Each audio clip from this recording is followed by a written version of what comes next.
ગોળ કેરીની આખી રેસીપી તમે જોવા માટે આખો પૂરો વિડીયો જોજો. ટ્રેડિશનલ સ્ટાઇલની આ ગોળ કેરી છે, એકદમ એનો સરસ ટેસ્ટ છે અને આખું વરસ આને કાંઈ થતું નથી. એટલે આખો પૂરો વિડીયો તમે ગોળ કેરી જોવા માટે, રેસીપી જોવા માટે પૂરો વિડીયો તમે જોજો, તમને સરસ જાણકારી મળશે.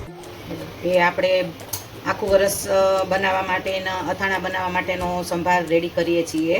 અને આપણે આખું વરસ અથાણું બનાવવું હોય તો તેના સ્ટેપ બાય સ્ટેપ ઘણી પ્રોસિજર હોય. તો પહેલી આપણે સંભાર બનાવવાની કરીએ છીએ, પહેલો સંભાર બનાવીએ છીએ. તો જો આ રાઈના કુરિયા છે, આ મેથીના કુરિયા છે કિલો, અને તેની સામે 750 રાઈના કુરિયા છે, અને 2 કિલો તેલ છે.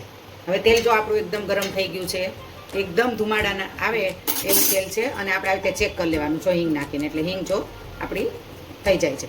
અને હવે એમાં આપણે ગેસ જવા દેશું, તેલ એકદમ આવું ગરમ કરી લીધું, અને હવે ગેસ આપણે જવા દેશું, અને એમાં આપણે 1 ચમચો પહેલાં હિંગ એડ કરશું ગરમ તેલમાં. પછી આપણે મેથીના કોરિયા એડ કરશું. જો પછી થોડી વાર આપણે ગેસ જવા દીધો છે, અને હવે થોડીક વાર આપણે તેને હલાવશું. ગરમ તેલમાં મેથીના કુરિયા થોડાક આપણે એને હલાવશું એટલે તે શેકાય છે. આપણે પહેલાં મેથીના કુરિયા નાખ્યા છે, અને હવે આપણે તેમાં રાઈના કુરિયા એડ કરી દઈશું. જો હવે આને આપણે કાલ સુધી, આજે વઘાર એટલે કાલ સુધી આપણે એને ઢાંકી અને મૂકી રાખવાનું છે. કાલે એકદમ ઠરી જશે એટલે પછી એમાં આપણે જે તપેલીથી આપણે મેથીના કુરિયા લીધા હતા એ તપેલીથી 3 તપેલી મરચું એડ કરી દઈશું. આવતીકાલે આ તેલ સાવ ઠરી જાય પછી મરચું કાલે આપણે એડ કરશું. એટલે આપણી આ આખું વરસ બનાવવાના અથાણાની પહેલી પ્રોસિજર સંભાર બનાવવાની આપણે અહીંયા કરી છે. એનું અથાણું કરવા માટે આપણે કેરી છોલી એની છાલ ઉખાડી અને કટકા આપણે આવા કરી લીધા છે. જો આવા જ મીડિયમ હાવ એકદમ સેજ ઝીણા કટકા રાખવાના છે, એટલે મસાલામાં સરસ એ ભળી જાય છે. અને છાલમાંય ધ્યાન રાખવાનું છે કે જો છાલ કાઢીએ તોય આમ લીલો પાટ એકદમ નીકળી જાય એ રીતની છાલ સેજ વધારે કાઢવાની છે. અને આવા એક સરખા કટકા નાના નાના કરવાના છે કે જેથી તે મસાલામાં ભળી જાય. જો હવે આપણે સુધારી લીધી છે, અને હવે આપણે તેને હળદર મીઠે ચોળી લઈશું. જો હવે આપણે 1 ચમચો મીઠું નાખશું, અને અડધો ચમચો હળદર. પછી તમારી જેટલી ક્વોન્ટિટી હોય એ પ્રમાણે હળદર મીઠું નાખવાનું. જો આવી રીતે ચોળી અને એને આપણે હવે રાખી દેવાનું છે. આજે શનિવારે આપણે સવારમાં ચોળીએ તો કાલ રવિવાર સવાર અને સોમવારે સવારમાં આપણે આને કાઢશું, ત્યાં સુધી આને રાખી દેવાનું છે.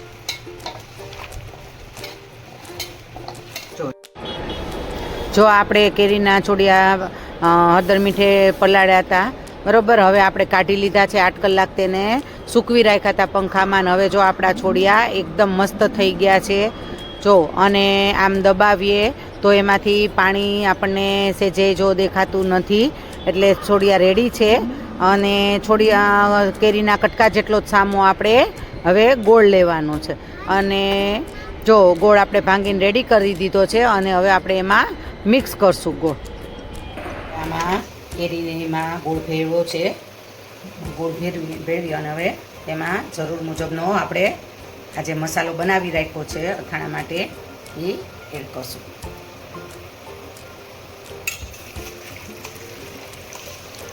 આપણે લગભગ સંભાર માપનો થઈ ગયો છે, અને હવે આપણે એને 2-3 દિવસ આમ નામ તપેલામાં જ રહેવા દઈશું.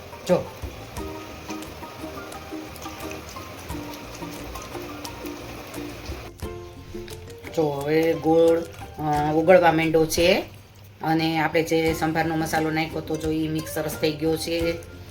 અને આપણે હવે આ રાઈના ઓલા ધાણાના કુરિયા છે, તમારી જેટલી ક્વોન્ટિટી હોય એ પ્રમાણે લેવાના છે. અને ઘણાને જાજાઈ ભાવતા હોય તો જાજાઈ નાખે, અને ઘણા માપસર નાખે.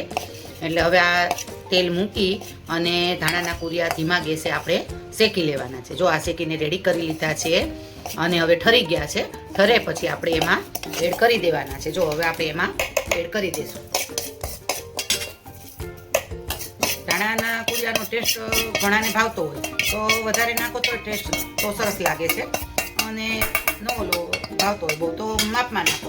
અને ઘણા જો આમાં ગાજર, ગુંદા, ખારેક, આખા તીખા, વરિયાળી બધું નાખતા હોય છે, પણ મારા ઘરમાં તો ભાવતું નથી, એટલે કશું બીજું એવું નાખતા નથી. જો હવે કોકો ગોળના હજી કટકા છે, એટલે હવે આપણે આને 2 દિવસ માટે આવી રીતે તપેલામાં જ રાખશું, એટલે બધા જ ઓગળી અને સરસ થઈ જશે. જો તમે જોવો છો કેટલું મસ્ત કલર આવ્યો છે અને રસો જો થઈ ગયો છે. હવે આ રસો મીડિયમ થશે, પતલોય નહીં જાડોય નહીં, એવો મસ્ત થશે.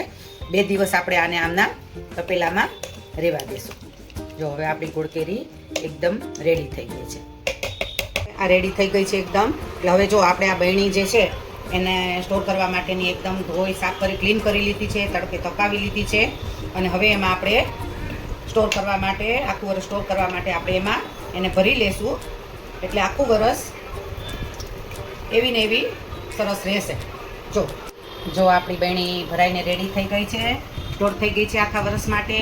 હવે આપણે આખું વરસ આને કાંઈ જ નહીં થાય એવી ને એવી ગોળ કેરી આપણી સરસ રહેશે અને આખું વરસ ખાવાની બહુ મજા આવશે. Thank you.